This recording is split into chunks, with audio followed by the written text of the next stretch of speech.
ಹರಿ ಓಂ ನಮಸ್ಕಾರ ವೀಕ್ಷಕರೇ.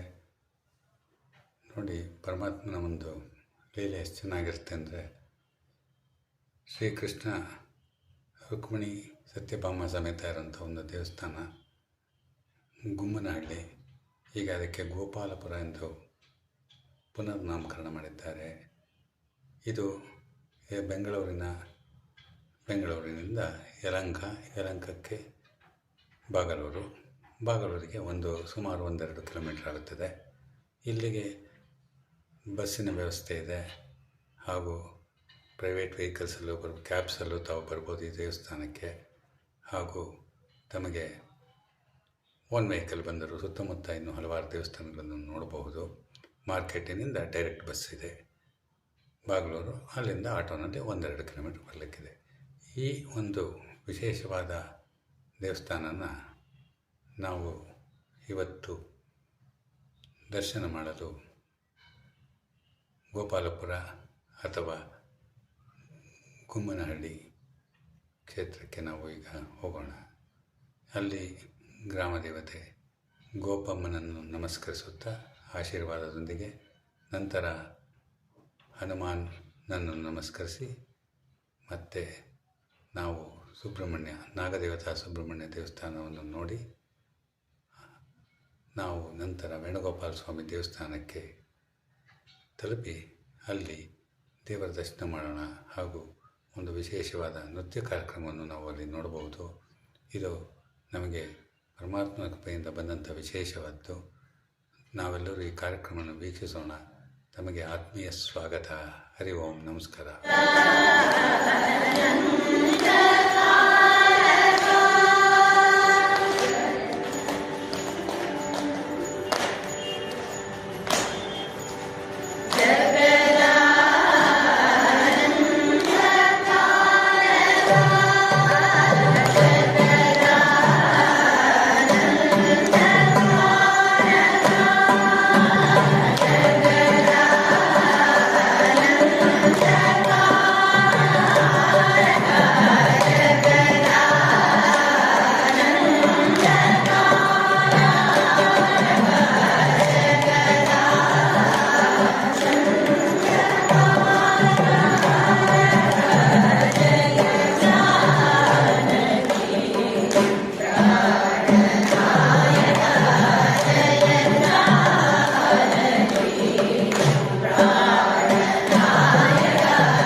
ನಮಸ್ತೆ ವೀಕ್ಷಕರೇ, ಇದು ನಮಸ್ತೆ ವೀಕ್ಷಕರೇ, ದರ್ಶನ ವಾಹಿನಿ ಎಲ್ಲ ಚಾನಲ್ ನೋಡ್ತಾ ಇರ್ತಕ್ಕಂತಹ ಎಲ್ಲ ವೀಕ್ಷಕರಿಗೆ ನಮಸ್ಕಾರಗಳು. ಈ ಒಂದು ಸ್ಥಳ ಒಂದು ಗೋಪಾಲಪುರ ಅಂತ ಹೇಳಿ, ಗುಮ್ನಳ್ಳಿ ಅಂತ ಕರೀತಾರೆ ಹಿಂದಿನಿಂದ, ಆದರೆ ಈಗ ಗೋಪಾಲಪುರ ಅಂತ ಹೇಳಿ ಕರೀತಾರೆ. ಹಾಗೆ ಈ ಒಂದು ಗೋಪಾಲಪುರದಲ್ಲಿ ಒಂದು ನಾಗದೇವತೆ ಇದೆ, ಹಾಗೆ ಒಂದು ವೇಣುಗೋಪಾಲ ಸ್ವಾಮಿ ಟೆಂಪಲ್ ಇದೆ, ಹಾಗೆ ಗೋಪಮ್ಮ ತಾಯಿ ಅಂತ ಇದೆ. ಗೋಪಮ್ಮ ತಾಯಿ ದೇವಸ್ಥಾನ ಬಂದು ಸುಮಾರು 1000 ವರ್ಷಗಳ ಹಳೆಯದು, ಅದಕ್ಕೆ ಇತಿಹಾಸ ಕೂಡ ಇದೆ. ಹಾಗೆ ಇಲ್ಲಿ ಒಂದು ನಾಗದೇವತೆ ಇದೆ, ಇಲ್ಲಿ ನಾಗದೇವರ ಪ್ರತಿಷ್ಠಾಪನೆ ಆಗಿದೆ. ಹಾಗೆ ಇಲ್ಲಿ ನಾಗದೇವತೆಯನ್ನು ಪೂಜೆ ಮಾಡೋದ್ರಿಂದ ನಿಮಗೆ ಒಂದು ಸರ್ಪದೋಷಗಳಿರ್ಬೋದು, ಏನೇ ಉದುರೋಬೋದು ಅವೆಲ್ಲವನ್ನು ನಿವಾರಣೆ ಮಾಡ್ತಕ್ಕಂಥ ಶಕ್ತಿ ಆ ನಾಗದೇವತೆ ಕೊಡ್ತಾರೆ. ಹಾಗಾಗಿ ಆ ಒಂದು ಗೋಪಮ್ಮ ತಾಯಿ ಸಹ ಈ ಊರನ್ನು ಕಾಯ್ತಕ್ಕಂತಹ ದೇವಿಯಾಗಿದ್ದಾಳೆ. ತಾವು ಆ ತಾಯಿಯ ದರ್ಶನ ಮಾಡ್ಕೊಂಡು ಹೋಗಿ ಬಂದು ಫ್ರೀ ಇದ್ದಾಗ, ಯಾವಾಗಲಾದರೂ ಫ್ರೀ ಇದ್ದಾಗ ಬಂದು ಮಾಡ್ಕೊಂಡು ಬನ್ನಿ ದರ್ಶನ ಮಾಡ್ಕೊಂಡು ಹೋಗಿ, ಸಂತೋಷ. ಹಾಗೆ ನಮ್ಮ ಊರಿಗೂ ಒಂದು ಸ್ವಲ್ಪ ವೀಕ್ಷಕರು ಬಂದರೆ ನಮಗೂ ಒಂದು ಸಂತೋಷ ಆಗ್ತೈತೆ. ಇದು ಹೇಗೆ? ಹಾಗೆ ನಿಮಗೆ ಇಲ್ಲಿ ಬಸ್ ಅನುಕೂಲಗಳು ಸಹ ಇದೆ. ಯಲಹಂಕ ಬಂದರೆ ಯಲಹಂಕದಿಂದ 289 ಬಸ್ಗಳು ಬಾಗ್ಲೂರಿಗೆ ಬರ್ತವೆ. ಬಾಗ್ಲೂರಿನಿಂದನೂ ಬಸ್ಗಳಿದ್ದಾವೆ, ಆಟೋಗಳಿದ್ದಾವೆ. ಹೇಗೆ ಬೇಕಾದ್ರೂ ಬರಬಹುದು. ನೀವು ಗೋಪಾಲಪುರ ಅಂತ ಹೇಳಿದ್ರೆ ಯಾರು ಬೇಕಾದ್ರೂ ಹೇಳ್ತಾರೆ ನಿಮಗೆ. ಮಾರ್ಕೆಟ್ ಮೆಜೆಸ್ಟಿಕ್ಕಿಂದ ಏನಾದರೂ ಬಸ್ ಅನುಕೂಲ ಇದೆಯಾ? ಮಾರ್ಕೆಟಿಂದ ಬಂದು ನಿಮಗೆ ಬಾಗ್ಲೂರಿಗೆ 1-2 ಬಸ್ಗಳಿದ್ದಾವೆ. ಅದು ಬಿಟ್ಟರೆ ಯಲಹಂಕ ಬಂದರೆ ಯಲಹಂಕದಿಂದ ಬಸ್ಗಳು ಬರ್ತಾ ಇರ್ತವೆ. ಥ್ಯಾಂಕ್ ಯು, ಧನ್ಯವಾದಗಳು ಸರ್. ಭಾಳ ಸಂತೋಷ ನಮಗೆ ಸುಬ್ರಹ್ಮಣ್ಯ ಸ್ವಾಮಿಯ ದರ್ಶನ ಹಾಗೂ ಪರಿಚಯ ಮಾಡಿಕೊಟ್ಟಿದ್ದಕ್ಕೆ. ಗೋಪಾಲಪುರ, ಗುಮ್ಮನಹಳ್ಳಿ ಎರಡರಲ್ಲೂ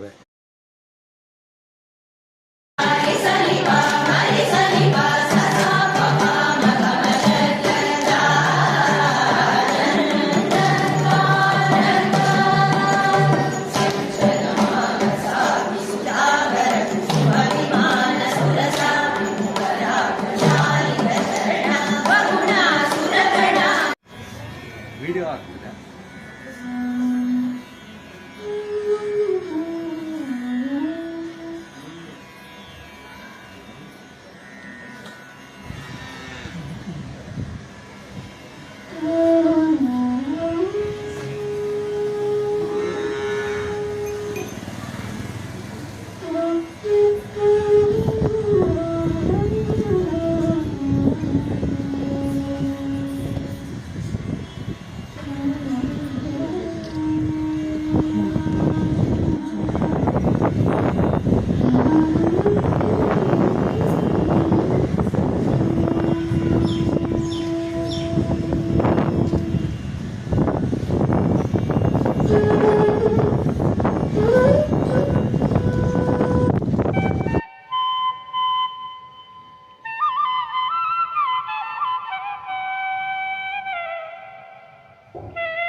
ಜಗತೋದ್ಧಾರನ ಆಡಿಸಿದಳೆ ಶೋದೆ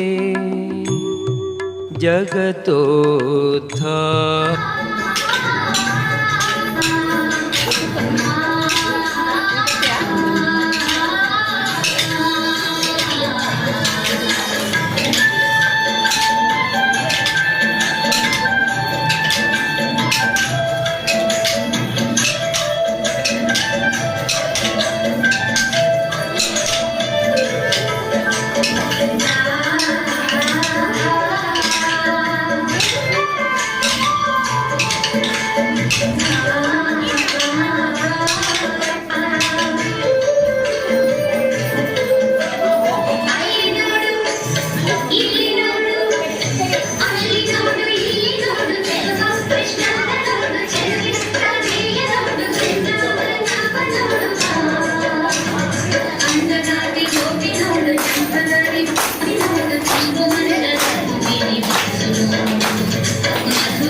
ವೀಕ್ಷಕರೇ, ಈ ಒಂದು ಗೋಪಾಲಪುರದಲ್ಲಿ ಶ್ರೀದೇವಿ ಭೂದೇವಿ ಸಮೇತನಾಗಿ ವೇಣುಗೋಪಾಲ ಸ್ವಾಮಿ ನಿಂತಿದ್ದಾನೆ.